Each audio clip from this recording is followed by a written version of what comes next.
they might be ready to hear your apology, but they might not be ready to hear that implicit feedback of this is what your action generated for me.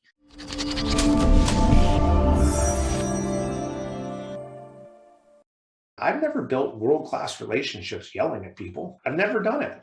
And so I generally don't yell at people because I'm not going to build a world-class relationship doing that. But I certainly have had moments where I yelled at someone and had to go back and apologize. I'm sorry, I lost my cool.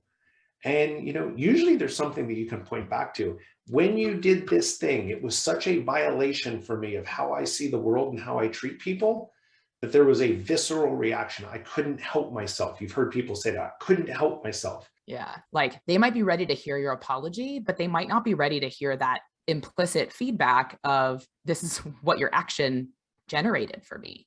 You need to work as a leader to read the room, understand, like, is this person open to that? How do you know whether someone is ready for that feedback or not? So frequently you can hear something in their voice that might sound like relief or might like physically look like a little bit of relief, a relaxation of the shoulders, perhaps.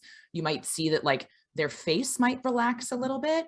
And the more you start to look for these tiny cues, the more you'll see them. But I would encourage you before you launch into, hey, I know I messed up and here's why, then, take a moment, allow them to potentially have the floor and see if they have a response to your, apology. And then, the opportunity there, I think, is always to ask if someone is open and available to receive feedback.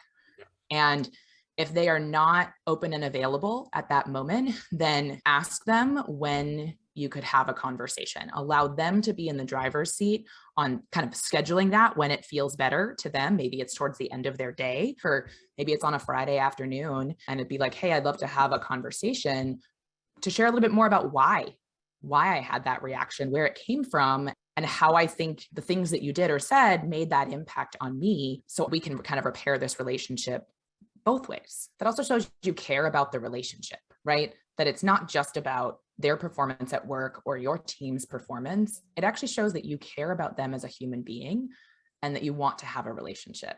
And I think that's where, some leaders haven't really figured that out yet, that is what a lot of people are asking for when they're talking about belonging and inclusion. They're talking about real relationships.